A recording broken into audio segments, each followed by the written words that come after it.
I'm Managing Director of Apple Chemie India Private Limited. Today, we are on the platform of India Construction Week, which is organized by CITC. I would actually like to appreciate the organizers and especially Dr. Swaroop and Dr.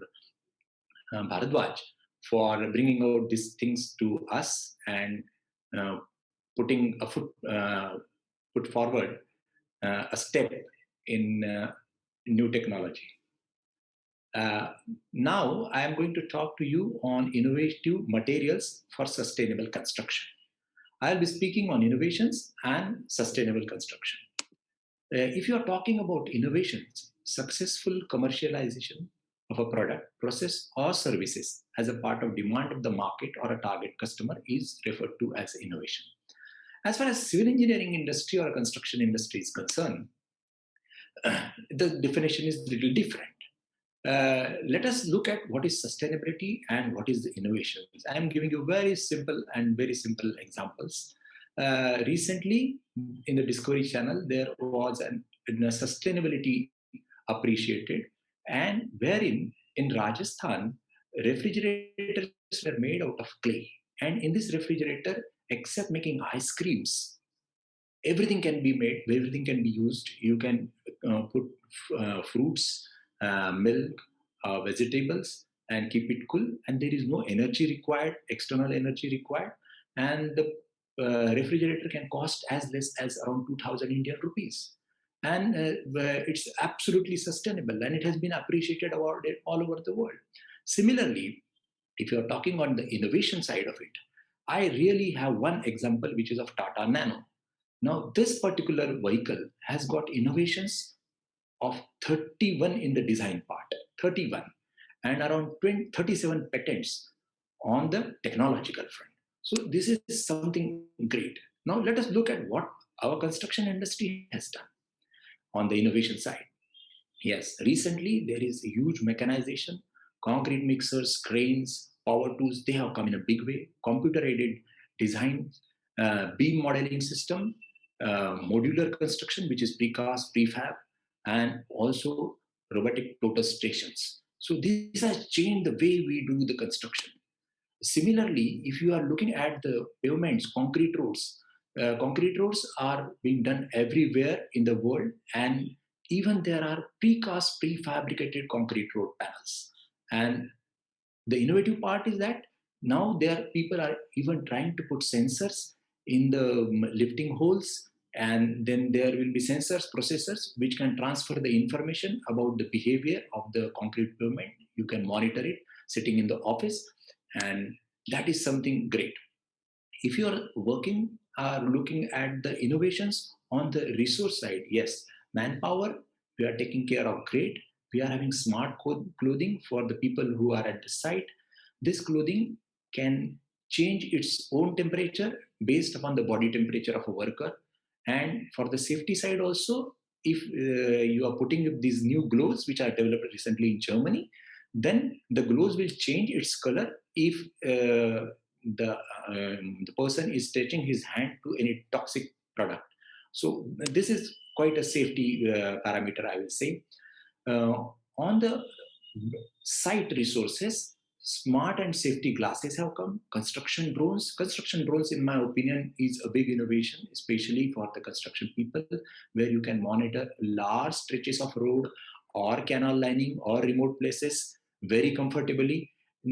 So also multi-storied buildings, you can reach in every nook and corner and find out the status of it and understand what is going on at the site. So, and it is coupled with productivity software. So this makes a solid bag. On the material front, as far as the innovations are concerned, many things are coming up. To name few, you can see the screen, translucent wood cooling system with bricks, Martin concrete, biological product furniture, floating piers, even self-healing concrete. Well, in my opinion, self-healing concrete has already come into the market with a big bang, and there are a lot of advantages of it. If you see the basic construction chemicals, which we started using in 1962, construction admixtures, they were developed by Dr. Hirata, Hattori, and Ansberg. And these products were initially not meant for construction industry; they were for leather industry. But we found that SNF and SMF, sulfonated naphthalene formaldehyde and sulfonated melamine formaldehyde, can very well be adopted in the construction industry as superplasticizers, and we started using it. These developments took place, and thereafter, the actual development which has come, especially for the construction industry, in the field of admixture, is done by a young Japanese scientist, uh, Dr. Hirata. He developed a different molecule of PCE.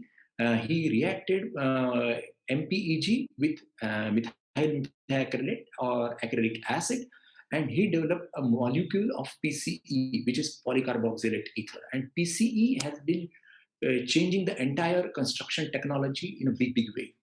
With PCE in hand, now we construction engineers can have a concrete pour of 10 meter at a stretch with congested reinforcement. You can have big raft or mass concrete work of 2 meter thick also on a large scale without any hesitation. There cannot be any cold joints also. We can have free flow concrete, high strength concrete.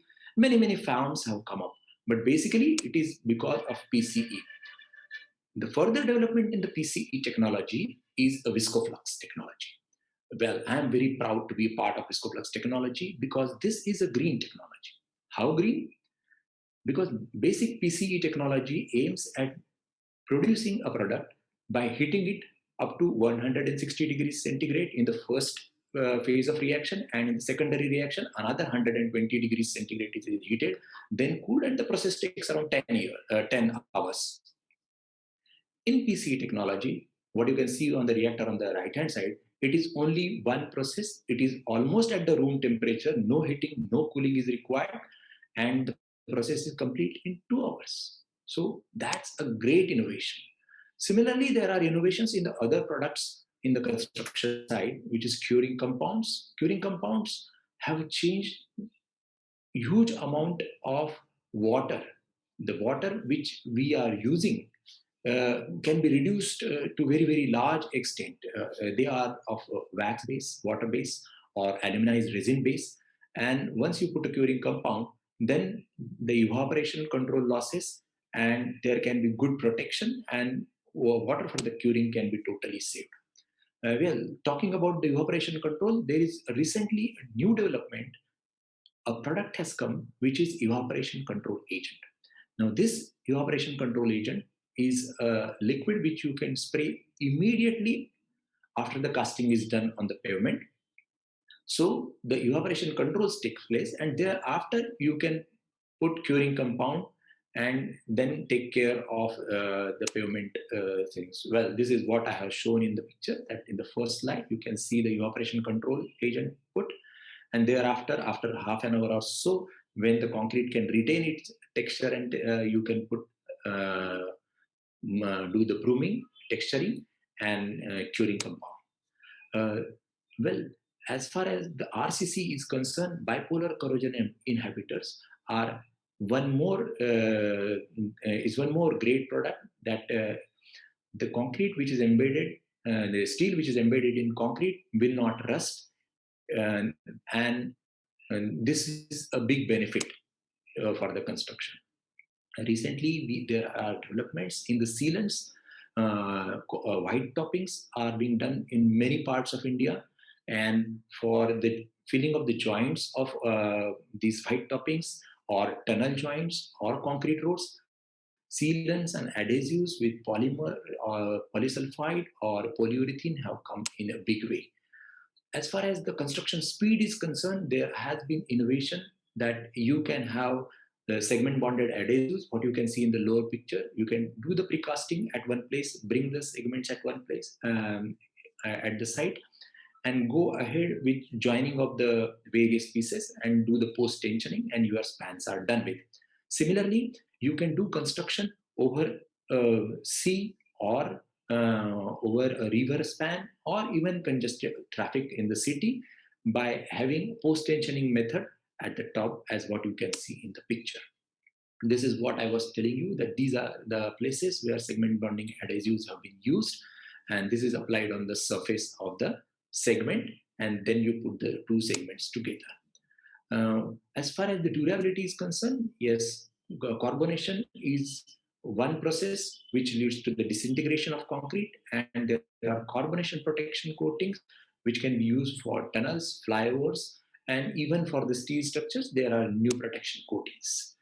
Uh, Now, this crystalline durability admixture, this, in my opinion, is a game changer, because this product, when you add into the concrete, it can bridge the cracks and the fractures in the concrete even up to zero point 0.5 thickness.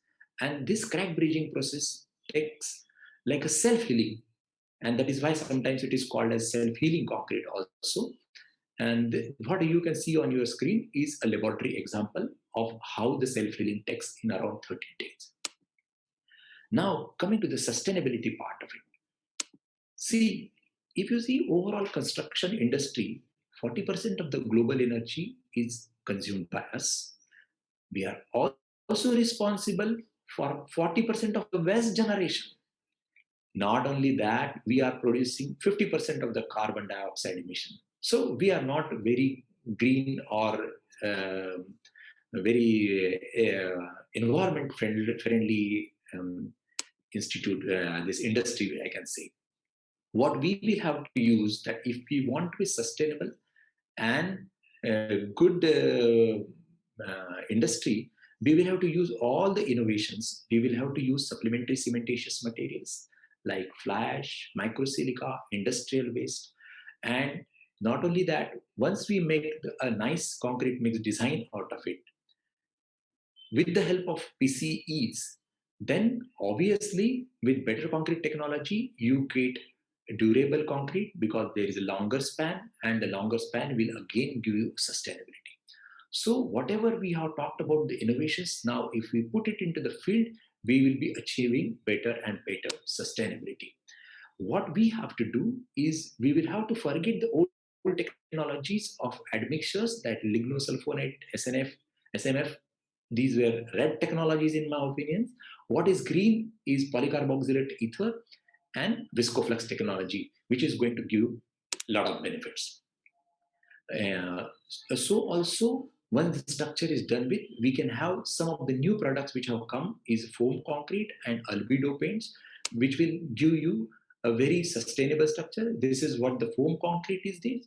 And similarly, uh, for the cool roof, for reflecting heat and keeping the roof cool, these cool roof products are used, and they help to drop the temperature to the tune of 10 degrees centigrade. And this is one good example, in my opinion, of a sustainable construction or a sustainable product. We can definitely replace the conventional plaster by activated carbon or charcoal plus industrial waste or crushed sand, and make plaster out of it. And this has been tried, and people are now coming with it. So this will save a lot of natural resources. There is one more new development which I would like to discuss here, is a geopolymer, wherein you are using fly ash, silica film, sodium silicate, with metacholine and GGPS on one side. On the activation side, you have alkalis, which are NaOH or KOH. Gravel sand, of course, it is used. There is no cement what is used. Once you make this product, the product is really wonderful. It has got a lot of advantages. It is quite light, and it is resistant to pollution, and it is equally strong as conventional concrete. Uh, Recently, there are some examples where underground metro tunnel sections have been done in geopolymer concrete uh, with fiber reinforcement in it. Coming towards the end, recently what I found that Israel has developed some protection coatings which will prevent the spread of corona. That's really very good. And these protection coatings can be used in the factories, public buildings, airports, hospitals, and stores. So this is what we wanted, and this has come. So to close up the thing, what I feel, friends, that the things have changed in the world, and what positive thing Corona has brought is the world has changed and there is a will to act together. And once we use all these sustainable technologies and sustainable products, whatever I have narrated, we can make sustainable future. So let's leave a legacy of sustainability for the future generations. With that, I would like to close. Thank you, organizers. And now I can take up the questions.